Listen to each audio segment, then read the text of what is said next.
Oi, pessoal, tudo bem com vocês? Espero que todos estejam bem, eu estou bem também. Hoje nós vamos iniciar a semana 9, é semana de prova, vocês fizeram a P2 e vamos iniciar então essa videoaula com a apostila número 2. Vamos lá? Então, nessa semana nós vamos ter a iniciação da apostila 2, que fala um pouquinho sobre a história da língua, e nós vamos trabalhar aqui as páginas 3 e 4. Vou explicar também o início, né? Vocês vão dar início à leitura do livro de literatura e vocês vão ter uma tarefinha para a próxima semana, já da apostila 2. Então, eu vou falar um pouquinho para vocês sobre a história da língua portuguesa, né? Nós sabemos que a língua ela tem uma origem, toda e qualquer língua ela tem uma origem, e essa origem vai depender um pouquinho da formação, de como ela começou mesmo, né? Então, aqui nós temos uma imagem com várias bandeiras, né? Principalmente as bandeiras dos países que falam a língua portuguesa. Temos a bandeira do Brasil e abaixo tem uma legenda que diz assim: o português se desenvolveu na parte ocidental da Península Ibérica, a partir do latim, trazido pelos soldados romanos desde o século III a.C. A língua começou a diferenciar-se dos outros dialetos românicos depois da queda do Império e das invasões bárbaras do século V. Começou a ser usada em escritos por volta do século IX. E em 218 de Cristo, os romanos conquistaram a língua. O português se desenvolveu na parte ocidental, né, e veio lá então trazido pelos soldados romanos. Fala um pouquinho aqui que a língua começou a se diferenciar e começou a ser usada em documentos lá no século IX. Os romanos conquistaram a parte ocidental da Península Ibérica em 218, composta principalmente pelas províncias romanas de Lusitânia e Galécia. Compreendem a atual região centro-sul de Portugal. Então, nós temos que pensar que ela veio lá de outro continente, veio da Europa. Como se deu, então, essa formação da língua portuguesa? A formação de Portugal, por volta de 1090, o rei Afonso VI governava todo o norte da Península Ibérica. E o Afonso VI prometeu o casamento do nobre Raimundo. O condado de Portugal, o território que se estendia do Rio Lima ao norte até a região de Coimbra ao sul, que é hoje Portugal. Em 1128, Afonso Henrique, filho de Dom Henrique de Borgonha e Teresa, proclamou a independência do condado portucalense. Então, a dinastia Borgonha. Então, foi onde se formou Portugal e onde começou a se falarem, a falarem, escreverem, se comunicarem com a língua portuguesa. Os portugueses, trouxeram consigo uma versão popular do latim, do qual se acreditava que todas as línguas latinas tenham se derivado. Embora a população da Península Ibérica tenha se estabelecido muito antes da colonização romana, poucos traços das línguas nativas persistiram no português moderno. Entre 409 e 711, enquanto o Império Romano entrava em colapso, a Península Ibérica foi invadida por povos de origem germânica, conhecidos pelos romanos como bárbaros. Estes bárbaros, principalmente suevos e visigodos, absorveram rapidamente a cultura e a língua romana. Contudo, e como as escolas romanas fazem parte do latim, o latim foi libertado para começar a evoluir sozinho. Então, aí, a partir de aí, que o latim tem a sua língua raiz, a sua origem, e do latim surgiram outras línguas, inclusive a língua portuguesa. A origem e evolução da língua portuguesa. Essa aula está parecendo um pouquinho uma aula de história, né? Mas é importante a gente saber também na disciplina de português como que aconteceu isso, tá? A formação e a evolução da língua portuguesa estão ligados ao domínio romano. Apresentou-se em duas modalidades, o latim clássico e o latim vulgar. Ao longo da Idade Média, várias línguas se formaram na Península Ibérica. O galego-português era uma fala geograficamente limitada à faixa ocidental da península. Então, só uma partezinha, né, da península, geograficamente, é que falava o galego-português.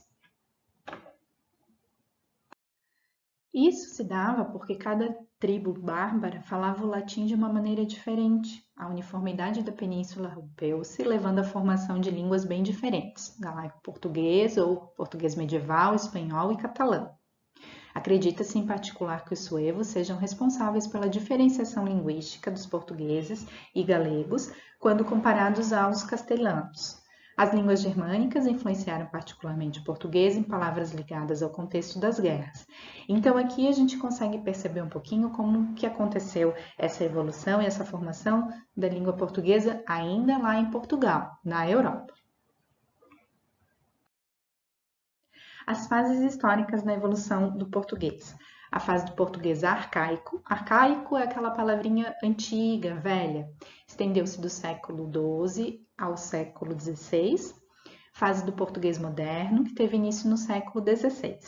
A literatura portuguesa, produzida por Camões, teve um papel fundamental no processo de uniformização. Então, onde começaram esses dialetos, né, a terem um pouquinho mais de concisão e começarem a serem praticamente uniformizadas mesmo, serem iguais.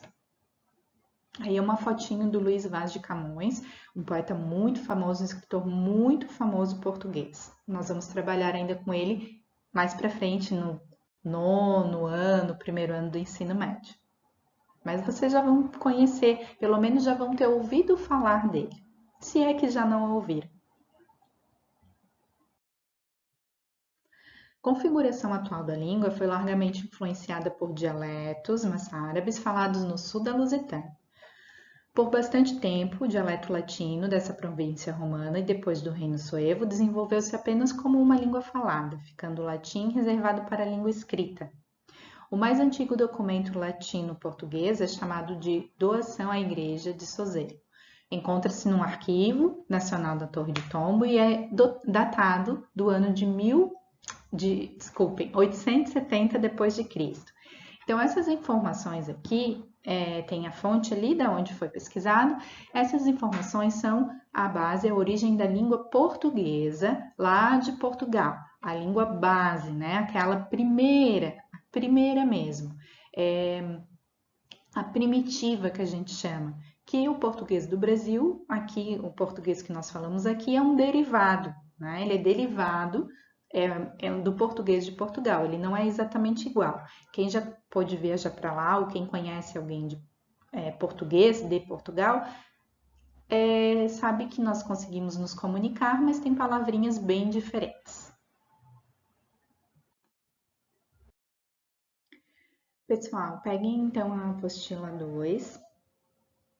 Na página 3, nós vamos iniciar então esse módulo falando um pouquinho da origem da língua, já conversei, já expliquei algumas coisinhas, né, sobre a língua portuguesa. Então, aqui no módulo 3, fala assim, a gente vai fazer uns exercícios juntos, tá? Então, peguem um lápis para a gente fazer juntos. Número 1, suas experiências. Contudo, a língua também tem uma origem. Examine os textos apresentados a seguir. Nenhum deles é igual ao português, mas um deles está escrito na língua que deu origem ao nosso idioma. Se você prestar bastante atenção, descobrirá que esse texto apresenta algumas palavras não exatamente iguais, mas semelhantes ao português. Qual deles pode estar na língua que deu origem ao português? Então, na sequência, nessa página, nós temos 2 textos, tá? Eu vou passar para o próximo slide e depois a gente responde. Então, nós temos o texto 1, algumas palavras bem diferentes, né? Que nós não conseguimos, na verdade, nem ler. Alguma coisa lembra o inglês. Já no texto 2, temos palavras da língua portuguesa, né? Deus, primo, depois nós temos plantas, terra, as palavras, né? Quarto, quinto, sexto, lembra um pouquinho mais a língua portuguesa o texto 2. Então, o texto 1 é um trecho de uma língua anglo-saxônica, que deu origem ao inglês moderno. E aqui no texto 2 é um latim vulgar, que deu origem ao português, tá? E então, a pergunta lá, número 1, qual deles pode estar na língua que deu origem ao português? É o texto 2, ok? Que deu origem ao português, é o latim.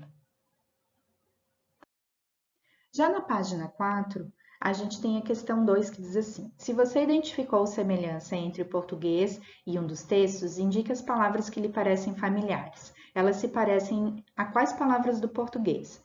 Então, lá no primeiro versinho dizia assim: Deus criou o céu e a terra em 6 dias. No primeiro dia fez a luz, no segundo dia fez o firmamento. Então, aquelas palavrinhas que eu falei que parecem do português, vocês vão colocar aqui. Deus, né? Primeiro, segundo, quarto, quinto, sexto. Vocês vão colocar como exemplos aqui. A questão 3. Você conhece um pouco de inglês? Saberia dizer qual dos textos poderia ter dado origem ao inglês e quais palavras lembram os vocabulários? Como eu falei, o texto 1 da origem língua anglo-saxônica e deu origem ao inglês.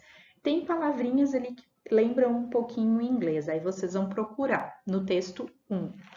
O texto 1. Questão 4. Você já ouviu pessoas falando em quais dos idiomas a seguir? Essa resposta é pessoal. Vocês vão assinalar quais os idiomas que vocês já ouviram. A questão 5. Para você, quais das línguas acima se parecem com o português? Assim como um irmão se parece com outro. Parecida, tá? O que a gente pode dizer que é parecido? O espanhol, lembra um pouquinho, né? O italiano, algumas coisas mais parecidas. E o francês, tem algumas palavrinhas também que lembram o português. Então, o espanhol, o francês e o italiano. A questão 6, das línguas acima, para você, qual seria mais parecida com o inglês? Ali, com o inglês, é a língua alemã. A alemã é mais parecida com o inglês, tem mais consoantes, tá? Quanto que na língua portuguesa nós temos vogais e consoantes bem misturadinhas. Na questão 7, nós escrevemos utilizando o alfabeto latino. Você saberia dizer quais das línguas acima também utilizam o alfabeto latino, o latim? Alemão, espanhol, francês e italiano. Alemão, espanhol, francês e italiano. Aqui eu vou falar um pouquinho sobre a leitura do livro de literatura, tá? Então, a gente encerrou a parte da apostila, vocês têm uma tarefinha para fazer para a próxima semana, e eu queria indicar, então, a leitura do próximo livro de literatura, o Cupido e a Psique, este livro aqui, que vocês devem ter pego junto com o material da apostila, tá? São histórias, mitos da Grécia Antiga, narrativas de índios do Brasil, contos dos irmãos Grimm, um conto popular brasileiro e contos populares de Portugal. Além disso, tem algumas fábulas. Então, são várias historinhas curtinhas. A letra é bem grande, ó, né? Vocês conseguem visualizar a letra grande, bem tranquilo de ler. Eu gostaria que vocês começassem a ler, porque o que vai acontecer? Daqui um pouquinho, nas próximas semanas, eu vou pedir para vocês escreverem um pouquinho do que vocês leram e provavelmente vai ser pedido um trabalho de processual ou algo do tipo para vocês fazerem sobre esse livro, como foi feito o do primeiro trimestre, ok? Para finalizar, então, essa semana, eu gostaria de dizer que eu estou com saudades de vocês, sentindo muito a falta realmente de estar com vocês em sala de aula, de não ter a interação, mesmo, né, a gente tendo a aula ao vivo, mas é muito diferente. Espero que nós consigamos logo, logo voltar todos bem cuidados, com bastante higienização e com bastante saúde, tá bom? Fiquem bem e até a próxima videoaula ou a aula ao vivo. Tchau, tchau, tudo de bom!